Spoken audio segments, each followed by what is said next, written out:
coal coming to an end? The Energy Information Administration, or the EIA, says coal plant operators are planning to close a record high 57 coal-fired generators in 2012. But we're the Saudi Arabia of coal. I'm not sure this is such a great idea. With me now is Marc Morano from theclimatedepot.com. Marc, thanks so much for joining us. Thank you, Melissa. Would you go as far as to say there's a war on coal right now in the U.S.? Well, there absolutely is a war on coal. President Obama's stated goal is a war to defeat coal-burning electricity, coal-burning fire plants. He's actually said coal electricity rates will necessarily skyrocket. His science czar, John Holdren, has said one of the hazards of a free society is abundant energy. He said this in the 1970s.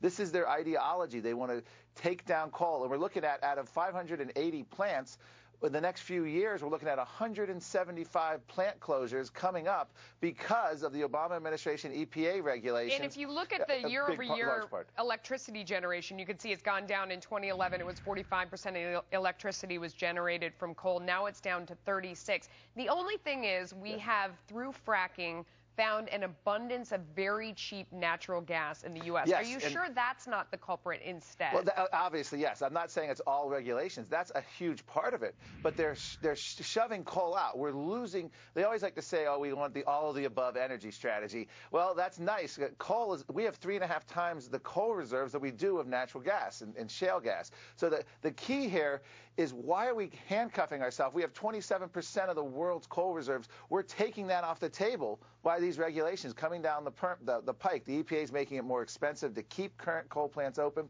making it almost impossible to open new coal-fired powered plants. You have people like Mayor Bloomberg in New York bragging that they're preventing hundreds of coal plants from coming online through the years. And we certainly need energy to expand the economy. Let me be the devil's advocate here, because people have asked me this question as I've covered energy. Is there really such a thing as clean coal, or is that just is it crazy expensive? That's a subjective term, but I will say this. Since the 1970s, the pollutants that have come out of coal have been reduced 90% through technology and through modernization. So it's a fact. If you look back at 1970, the first Earth Day, since 1970, we've radically improved our air and water quality, while at the same time had massive increases in population and economic growth. So coal has led the way with that, with a much cleaner coal. Now, is it But my clean? question is, has that made it, though, so expensive that it's not competitive with natural gas, making it that clean? Is maybe that the reason why we're seeing coal generators disappear? Yes, it obviously has raised the price, but coal still is the cheapest of all. It's going to be the cheaper way to go. Of all the states that use the most coal for electricity have the cheapest electricity, and that's the latest stats on that. So the more coal you have, the cheaper. The problem right now is people on fixed income, seniors, minorities, anyone who's struggling are now paying a higher percent of their electricity as we say goodbye, essentially, to coal. And as we go down the road, the next war is going to be on natural gas fracking. Don't think for a moment that natural gas fracking is going to save us, because that's the next war. Once they achieve shutting down the coal plants, they're trying to mandate solar and wind. And despite how much solar we've had, it's still not even 1%. No, that is a compelling point that does make me nervous, because we do away with coal, which is something that we have so abundantly, and then the next target becomes natural gas, which is something we have so abundantly. All of a sudden, prices are through the roof. What makes you think that natural gas is the next target?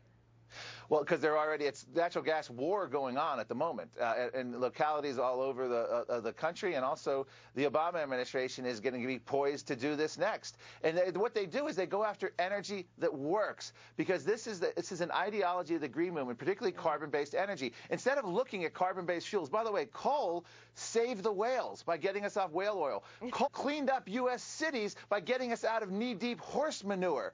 And carbon-based energy like oil saved us from, again, all this manure and other things. They've actually, carbon-based energy cleaned the cities. In Africa, it cleans up cities. People aren't burning dung and wood to survive when you bring in coal-fired plants. That is a compelling argument I have not heard before, Marc, that coal is saving us from manure. Thanks for coming on tonight. We appreciate your time. I'm going to get a bumper sticker that says that and just put it right on my car. It's no more manure. No more. Yep. All right. So the government